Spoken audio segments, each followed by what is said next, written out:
ପାରିଲିନି। ସତରେ ମୋ ଆଖିର ଲୁହକୁ ଅଟକାଇ ପାରିଲିନି।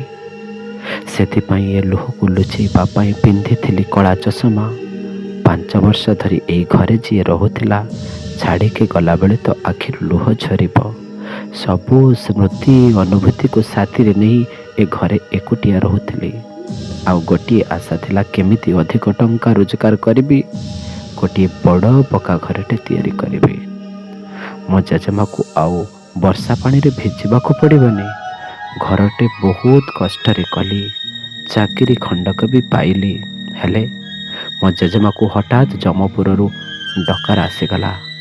ଦିନକୁ 12 ଘଣ୍ଟା ପିଲାମାନଙ୍କୁ ପଢ଼େଇ ଥକି ପଡ଼ୁଥିଲି। ଶେଷରେ ଆସି ଏଇ ଜଗଦାତ୍ରୀ ମିଠା ଦୋକାନରୁ ମନ ଇଚ୍ଛା ରସଗୋଲା ଖାଉଥିଲି। ମନରେ ଥିବା ସବୁ କଷ୍ଟକୁ ଭୁଲି ଯାଉଥିଲି। ହେଲେ ଆଜି ବହୁତ ଦିନ ପରେ 2 ଦିନର କୁଣିଆ ହୋଇ ଆସିଛି।